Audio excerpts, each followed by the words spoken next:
तो इस वैल्यूज को हम लोग क्रॉस चेक भी कर सकते हैं कि ये जो वैल्यू आया वो सही है कि गलत है। तो सीधे हम, तो ये कितना हो गया 12 + 3 15, 15 इंटू 3 45, 45 माइनस को इधर ले आओ, इसको उधर जाएगा 5y = 105 में से ये आ जाएगा 50। इक्वेशन के फॉर्मेट में कन्वर्ट कर देता हूँ, इसको थोड़ा सा इलैबोरेट कर दो। x + 2। हे बच्चा, गुड मॉर्निंग। आई होप कि आप मैथमेटिक्स को बहुत इंजॉय कर रहे हो। कि हम लोग डिस्कस कर रहे हैं क्लास 10 का चैप्टर 3, जिसको अब तक हम लोगों ने 2 क्लासेस हो गया। आज हमारा तीसरा क्लास है, that is algebraic method of solving pairs of linear equation. तो इसका मतलब क्या है? एल्जेब्रिक मेथड का मतलब ही यही है कि जो भी हमारे स्टेटमेंट होते हैं ना, जो भी हमारे स्टेटमेंट है, whatever equation in the form of equation के फॉर्म में हमें अपने स्टेटमेंट को कन्वर्ट करना है and try to find out the values, required value, जो जरूरत की वैल्यूज है। तो इसके भी कई मेथड है, जिनमें से सबसे पहला मेथड है सब्स्टिट्यूशन मेथड।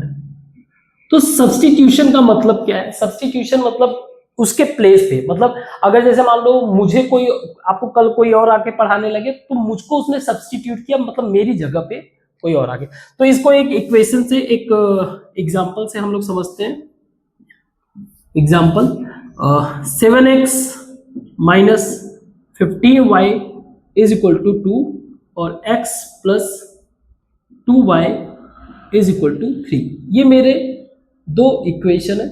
जनरली आप जब क्वेश्चन सॉल्व करोगे तो कुछ स्टेटमेंट रहेगा, हमें सीखना है कैसे स्टेटमेंट को इक्वेशन के फॉर्मेट में चेंज करना है। अब रेदर देन ग्राफ के पॉइंट ऑफ व्यू से सॉल्व करने के बजाय हम लोग डायरेक्ट इक्वेशन को सॉल्व करेंगे क्या? सब्स्टिट्यूट करेंगे वैल्यूज को। तो इसमें कर क्या रहे हैं हम लोग? Equation the value of x, ऐसे करो, the value of x in equation two putting in equation first. तो पहले हम लोग क्या करते हैं, x को जो है कन्वर्ट कर देते हैं, ये वैल्यू को उधर कर देते हैं। तो हम लोग लिख सकते हैं x = 3 - 2y कर सकते हैं। इसको अब हम लोग जो है इस x की वैल्यू को, क्योंकि ये इक्वल है, ये इसको यहां पे पुट करते हैं। तो ये हो जाएगा 3 - 2y - 15y = 2।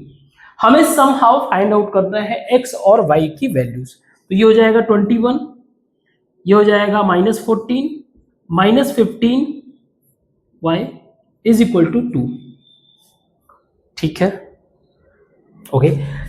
14 and 15, तो ये हो जाएगा, इसको चलो कर ही देते हैं डिटेल में। 21 - 29y = 2, इसको मैं इधर लेके जाऊंगा, इसको इधर। ये हो जाएगा 19 = 29y, या y = 19/29। तो इसी तरीके से x क्या हो जाएगा? x को अगर मैं यहां पे पुट करूंगा, x = 3 - 2 × 19/29। ठीक है, तो ये हो जाएगा 3 × 29, 3 9 27, 3 2 6, 8 -38/29। x =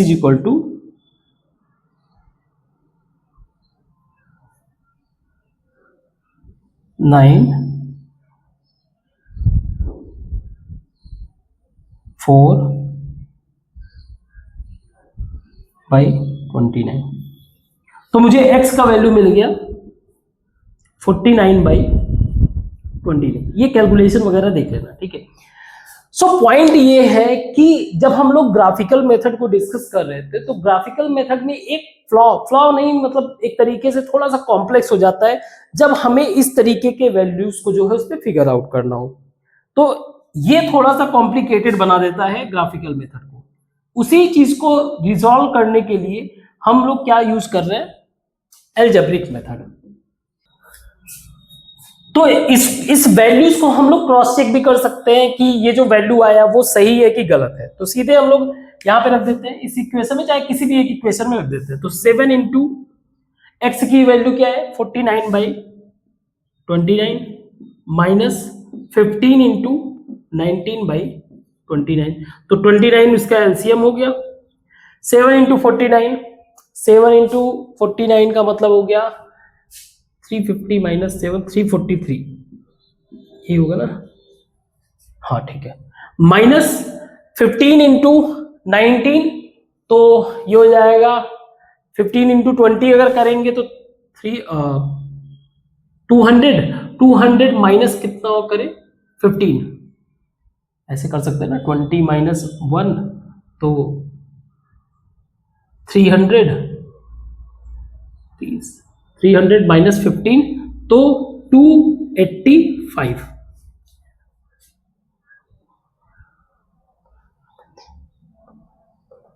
ठीक है, इसको फिर माइनस करो, 13 में से 5 8, 13 5 एंड ये 58/29, 29 2 जा, सही है।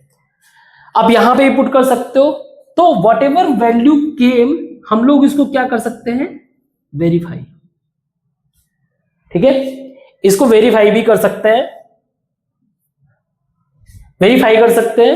जिससे हमें ये पता चलेगा कि जो हमने वैल्यू कैलकुलेट किया है वो सही है कि गलत है। तो यहां पे आपका जो है ये वाला काम एल्जेब्रिक सॉल्यूशन का काम कंप्लीट होगा, यानी कि first of all you have to figure out the values, then put the value for verification, फिर उसके बाद जो है हम लोग आगे पढ़ेंगे। तो इसको मैं मिटाता हूं और कुछ क्वेश्चंस डिस्कस करते हैं। तो इन 3 क्वेश्चन स्टेटमेंट बेस्ड क्वेश्चन को देखते हैं।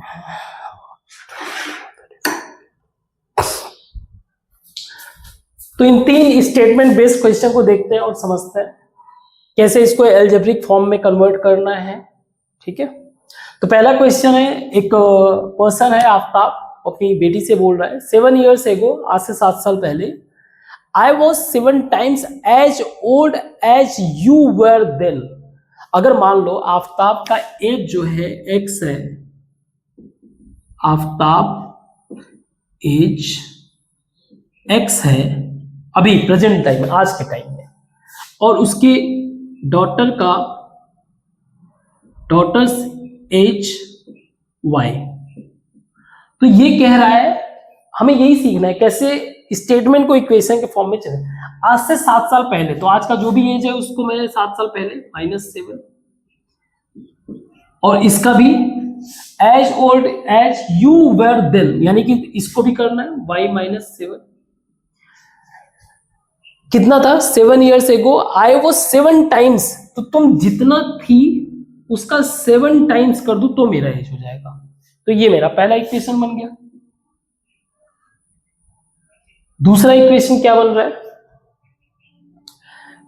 कि आल्सो 3 years फ्रॉम नाउ, आज से 3 साल बाद, आज से यानी फिर से x पे आ जाओ, +3 is equal to, now I shall be 3 times as old as you will be, यानी कि आज से 3 साल बाद तुम्हारा जितना भी एज होगा उसमें 3 times मल्टीप्लाई कर दोगे तो मेरा एज मिल जाएगा।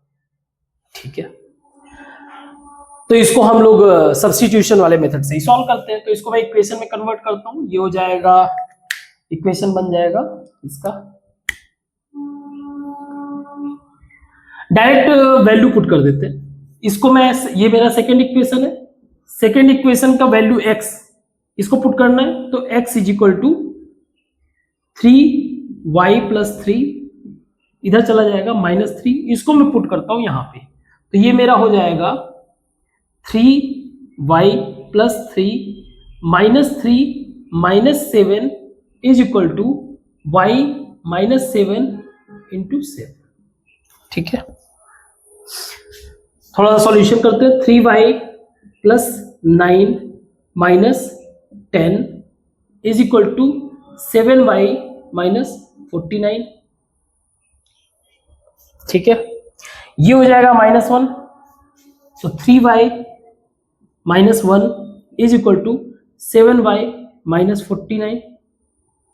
अब अगर मैं देखूं इसको मैं इधर ले आऊं और इसको इधर, ये हो जाएगा 7y minus 3y is equal to 49 minus 1, या 4y इज इक्वल टू 48 हो जाएगा, या y इज इक्वल टू 48/4, यानी कि y is equal to 12। y मतलब डॉटर का एज मुझे कितना मिल गया, 12। डॉटर का एज मुझे मिल गया 12। आफ्ताब का एज कैसे कैलकुलेट करेंगे, ये कहीं पे भी आप पुट कर दो वैल्यू मिल जाएगा। तो ये हो जाएगा 3, मैं यहाँ पे पुट कर रहा हूँ वैल्यू, दूसरे पेन से करता हूँ, वैल्यू पुट कर रहा हूँ फादर का एज फिगर आउट करने का। प्रेजेंट, ये हमें क्या मिल रहा है, y का मतलब ये प्रेजेंट एज। ठीक है, 3 इंटू 12 प्लस 3 माइनस 3, तो ये कितना हो गया, 12 plus 3 15, 15 into 3 45, 45 minus 3 is equal to 42, यानी x का वैल्यू हमें क्या मिल गया, फादर का एज हमें क्या मिल गया 42। अब एक बार चेक भी कर लेते हैं, वेरीफाई भी कर लेते हैं। वेरीफाई कैसे करेंगे, वेरीफाई ऐसे कर लेते हैं कि हम लोग स्टेटमेंट से जाते हैं कि आज से 7 साल पहले 42 माइनस 7 यानी कि 35 इज इक्वल टू, तो जो अभी तुम्हारा एज है इसमें 7 माइनस करोगी तो 5 आएगा, और अगर मैं इसको देखूंगा 5 को अगर मैं 7 से मल्टीप्लाई करूंगा तब जाके 35 होगा। सही है स्टेटमेंट।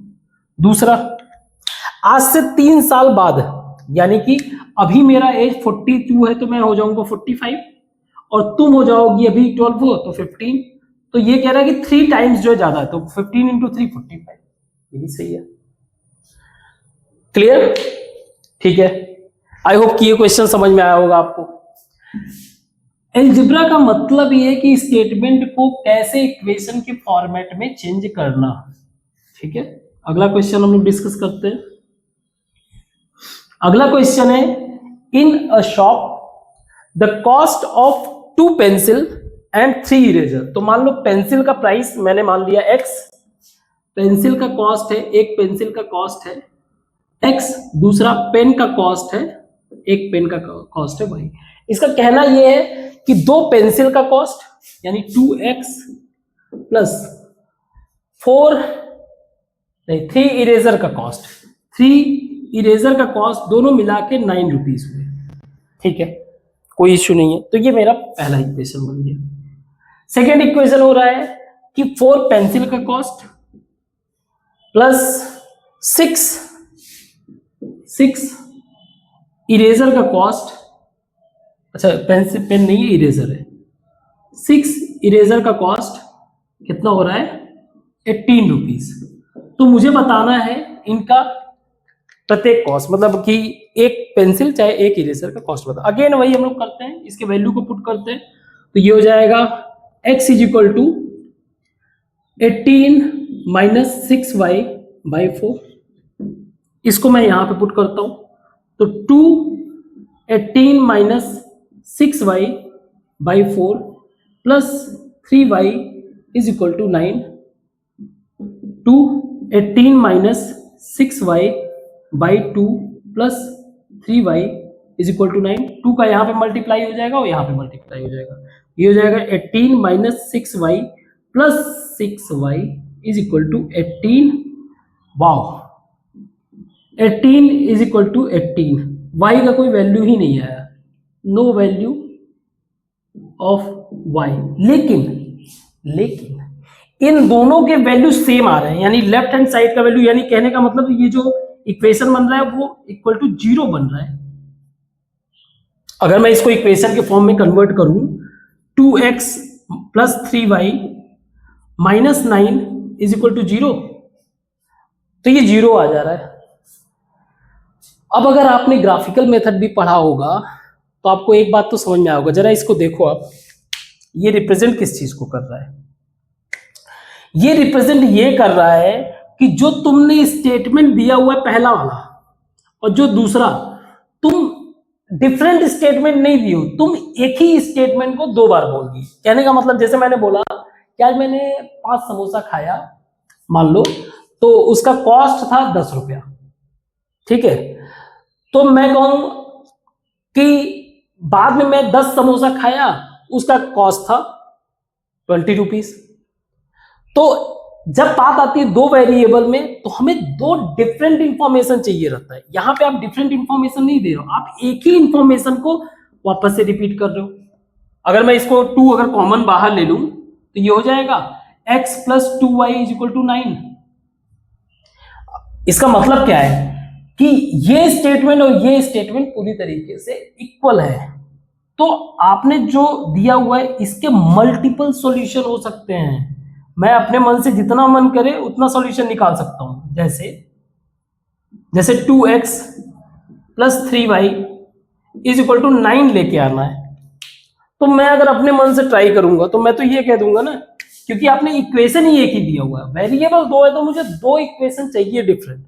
आपने क्या किया इक्वेशन। अब अगर मान लो मैंने मान लिया कि मेरे एक पेंसिल का प्राइस 4 रुपीज है और मेरे एक इरेजर का प्राइस जितना भी कॉस्ट है उसका 1/3, तो 9 आ जाएगा। चेक करके देख लो। अब इसके अलावा मेरा मान लो पेंसिल का प्राइस जो है 4 रुपीज है, 4 हो गया, चलो 3 कर लेते हैं, 3 रुपीज है। और तुम्हारे एक पेंसिल का प्राइस जो है 1 रुपया है, अगेन 9 आ गया। तो मैं यूनिक सॉल्यूशन कहां पाऊं? यूनिक सॉल्यूशन तो होगा ही नहीं। जितने मन करे उतने मैं y का वैल्यू ले लूं, जो मन करे x का वैल्यू ले लूं। That is the reason. तुमने किया क्या है? तुमने किया ये है कि यहाँ पे 2 वेरिएबल, तुम मुझे दो डिफरेंट वो दो ना, इंफॉर्मेशन दो ना, तब तो मैं सॉल्व कर पाऊंगा। तुम एक ही इंफॉर्मेशन को रिपीट कर रहे हो। अगर मैं इसे 2 कॉमन ले लेता हूं तो इक्वेशन सेम हो जाएगा। तो ये रिप्रेजेंट कर रहा है इनफाइनाइट सॉल्यूशन को। इसमें भी नो आंसर, कोई भी आंसर हमें मिलेगा नहीं, क्योंकि कुछ भी हो सकता है ना आंसर, ठीक है। इसको आप ऐसे भी कर सकते हो, मान लो y को मैंने 3 मान लिया तो ये 2 हो गया, प्लस अब मुझे यहां पे कितना लाना है? 3 लाना है, तो मैं एक कॉस्ट मेरा 3/2 हो सकता है। तो कुछ भी हो सकता है ना। That is the reason. जो मेरा 2 वेरिएबल, 2 अलग अलग, जैसे मैंने कहा कि 5 समोसे खाए और 2 जलेबियां खाई, दोनों का कॉस्ट मिला के 10 रुपीज हुआ। और अगर मैं गया तो मैं दूसरा स्टेटमेंट ऐसे बनेगा कि 4 समोसे खाए और 6 जलेबियां खाई, इसका कॉस्ट जो है 25। तो इन दोनों में वेरिएशन है, तभी तो डिफरेंट वैल्यू आ रहा है। आप एक ही स्टेटमेंट को 2 बार बोलोगे तो वो आंसर मुझे नहीं देगा। rather than अगर मैं उसमें आंसर एज्यूम करूंगा तो फिर वो इनफाइनाइट सॉल्यूशन मुझे दे सकता है, ठीक है। आई होप ये समझ में आया होगा। ग्राफिकल मेथड से भी आपको पता ही है, एक वेरिएबल को सॉल्व करने के लिए एक इंफॉर्मेशन सफिशिएंट है, लेकिन जब बात आती है 2 वेरिएबल तो मुझे 2 डिफरेंट स्टेटमेंट तो चाहिए ही। और खासकर एक बात ये भी, वो जो 2 स्टेटमेंट होने चाहिए वो एक दूसरे पे डिपेंड करने चाहिए। ऐसे नहीं कि आप जो है डिफरेंट स्टेटमेंट दे दोगे जो एक दूसरे पे डिपेंड ही ना करें, ठीक है। तो जो 2 वेरिएबल है, इस तरीके के सॉल्यूशन के लिए अगर आपके पास सिर्फ एक इक्वेशन है और 1 इक्वेशन ओनली, उससे अगर आप बार बार कई एक ही इक्वेशन को आप 2 बार सोच रहे हो प्लेस करके सॉल्यूशन करना चाहोगे तो ऐसे मल्टीपल सॉल्यूशन होंगे, कोई मतलब नहीं है। ये मल्टीपल सॉल्यूशन होंगे, not unique solution. Unique solution. दूसरा, टू वेरिएबल्स है तो टू स्टेटमेंट होने चाहिए, दो स्टेटमेंट जो एक दूसरे पे इंटरडिपेंडेंट हो, एक दूसरे पे डिपेंड करे। और अगर डिपेंडेंट, मान लो तुमने दो इंफॉर्मेशन दिए जो एक दूसरे पे डिपेंड ही नहीं कर रहे, वो भी मुझे सॉल्यूशन नहीं देगा। जैसे एग्जांपल के लिए ये वाला क्वेश्चन देखते हैं जो एक दूसरे पे डिपेंड ही नहीं करेगा। जैसे कि क्वेश्चन है हमारा टू रेल्स, जैसे कोई इस क्वेश्चन में ये बता रहा है कि two rails represented by this equation x plus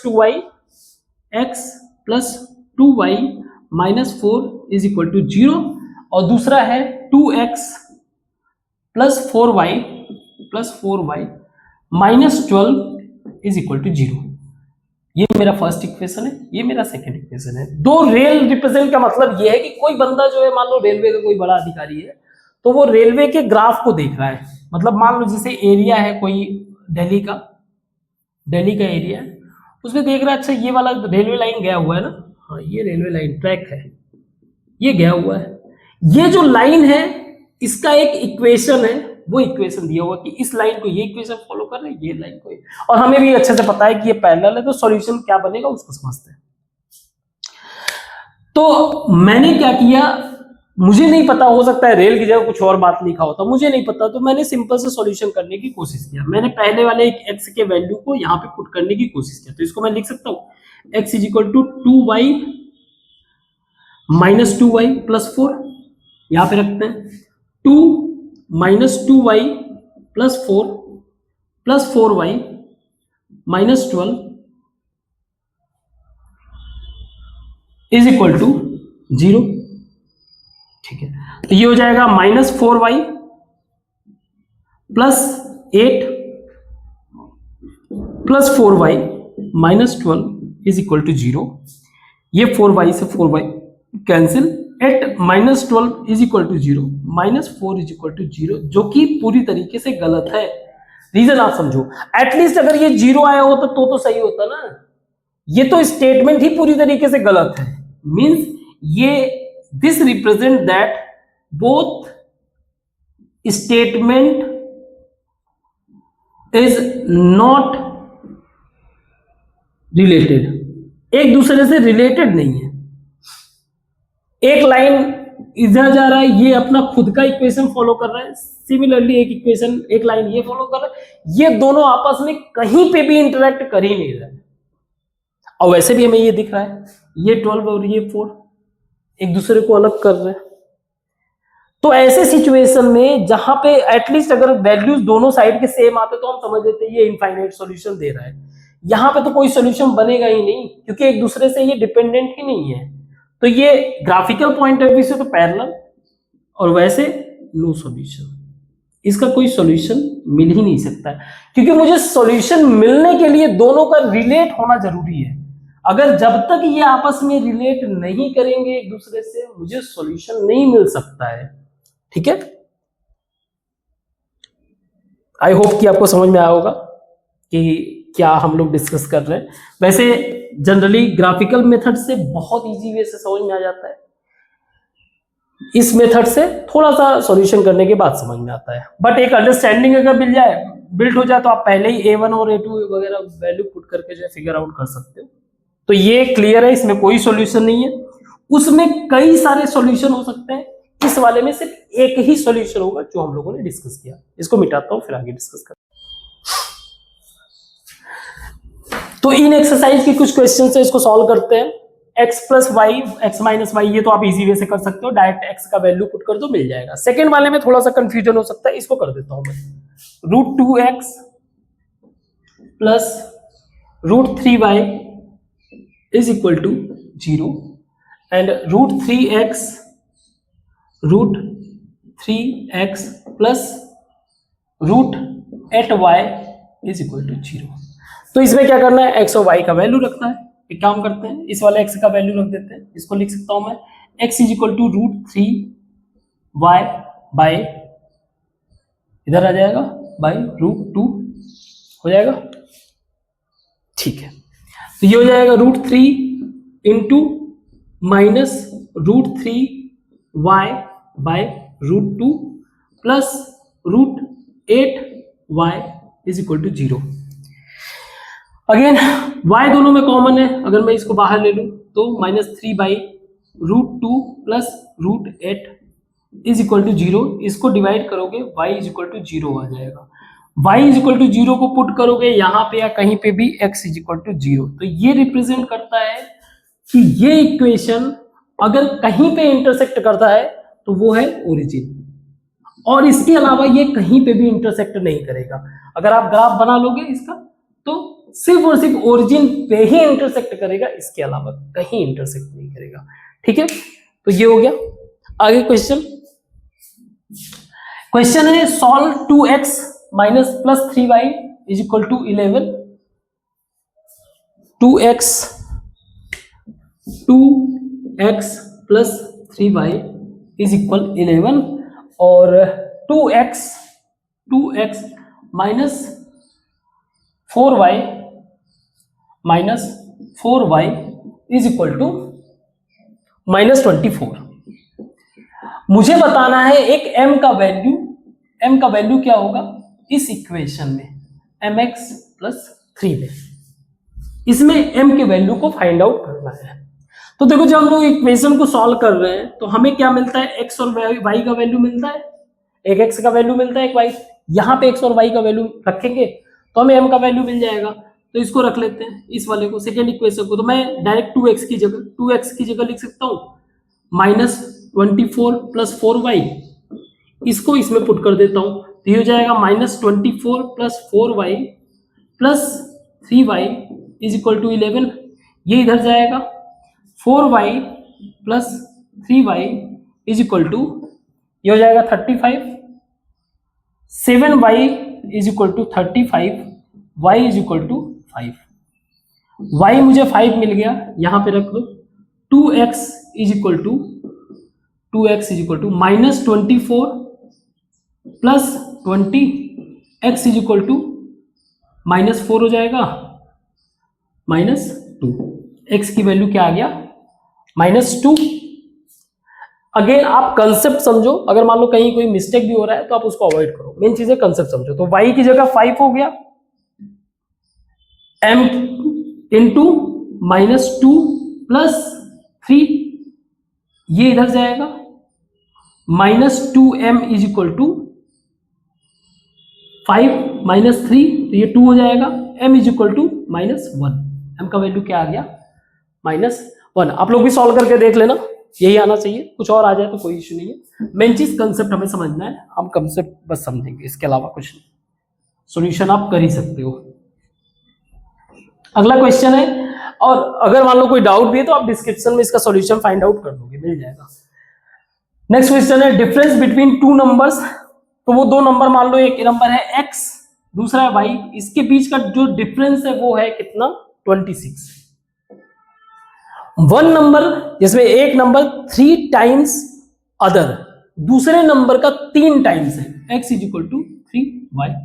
तो मिल जाएगा x और y का वैल्यू, यहां पे रखोगे तो ये हो जाएगा 3y minus y is equal to 26, y is equal to 13 and x is equal to 30 है। बहुत इजी है, इजी वे से सॉल्व कर सकते हो। नेक्स्ट क्वेश्चन है हमारा, the larger of to supplementary angles exceed the smaller by 18 degree. ठीक है, देखो सप्लीमेंट्री एंगल क्या होता है, सप्लीमेंट्री एंगल का मतलब ऐसे टू एंगल्स, ये क्लास 9 में आप पढ़े हो, जिनका एडिशन सम जो है 180 है।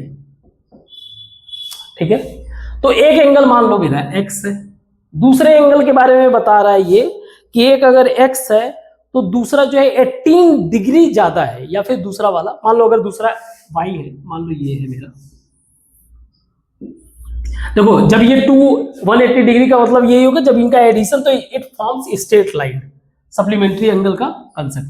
तो अगर मान लो ये मेरा y है, छोटा वाला स्मॉलर, और ये मेरा x है, बड़ा वाला, तो ये कह रहा है कि जो तुम्हारा x है ना वो y में जब मैं 18 ऐड करूंगा ना तब इक्वल होगा। तो एक इक्वेशन तो ये हो गया, और दूसरा इक्वेशन x प्लस y 180 तो हो ही रहा है। एक इक्वेशन, दो इक्वेशन, पुट कर सकते हो, यहाँ पे वैल्यू पुट करोगे, you will easily find out. इसका सॉल्यूशन करो और इसका आंसर दो, मुझे बताओ इसका आंसर कमेंट बॉक्स में क्या आंसर आया। वर्स्ट सिचुएशन में अगर ना सॉल्व कर पाओ तो बताना, तो मैं सॉल्व कर दूंगा। नेक्स्ट क्वेश्चन है, ये हो गया, सप्लीमेंट्री का कंसेप्ट भी समझ में आ गया।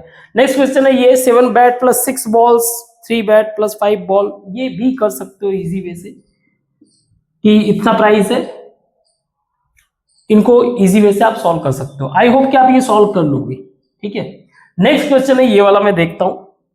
टैक्सी चार्ज फिक्स, एक टैक्सी वाला है वो चार्ज कर रहा है किसी भी अपने कस्टमर को इस तरीके से कि दो तरीके का चार्ज आता है। एक तो उसमें फिक्स चार्ज होता है, यानी कि इतना तो देना ही देना है, फिक्स चार्ज। और एक चार्ज इसमें इंक्लूड रहता है डिस्टेंस के बेस पे, charge based on distance, based on distance, यानी डिस्टेंस का मल्टीप्लाई कर दूं तो अगर मान लो मेरा एक फिक्स चार्ज मेरा x है और डिस्टेंस के हिसाब से मेरा चल रहा है, मान लो 1 किलोमीटर का, तो 1 इंटू वाई ऐसे करके फिर पूरा इसका कॉस्ट। तो पहला स्टेटमेंट ये 10 किलोमीटर के लिए क्या होगा, 10 किलोमीटर के लिए 105 दिया हुआ है, यानी फिक्स कॉस्ट तो उसमें फिक्स है। फिर 10 इंटू वाई पर किलोमीटर के हिसाब से वाई रुपीस, ये दिया हुआ है 105। दूसरा दे रहा है x प्लस 15 किलोमीटर के लिए 155। y का मतलब ये है कि पर किलोमीटर में कितना चार्ज ले रहा हूं। 10 किलोमीटर जाओगे तो 10 का मल्टीप्लाई, 15 पे जाओगे तो 15, तो मुझे बताना है 25 किलोमीटर के लिए कितना कॉस्ट होगा। तो मैं x और y का वैल्यू निकाल दूं, मैं 25 के लिए भी इक्वेशन बना दूं, 25y जो मिलेगा ये मुझे कॉस्ट हो जाएगा। तो x और y के लिए इक्वेशन बना दो, x की जगह यहां पे रखो, ये हो जाएगा 155, थोड़ा सा फास्ट चल रहा है, 155 माइनस 15y प्लस 10y, ये मल्टीप्लाई भाई 10y इज इक्वल टू 105। तो ये हो जाएगा 5, 155 minus 5y is equal to 105। इसको इधर ले आओ, इसको उधर जाएगा, 5y इज इक्वल टू 105 में से ये आ जाएगा 50, y इज इक्वल टू 10, यानी कि ये चार्ज कर रहा है 10 रुपया पर किलोमीटर, ठीक है। ये 10 आ गया, यहां पे कितना हो जाएगा अगर मैं रखूं इसमें 10 का वैल्यू, तो ये हो जाएगा x plus 10 into 10 is equal to 105, x is equal to 10 into 10 100, यह आ जाएगा 5। यानी कि इसका फिक्स कॉस्ट कितना है 5 रुपीज। 5 रुपीज ये लेगा ही लेगा आपके टैक्सी का, वैसे बड़ा सस्ता है।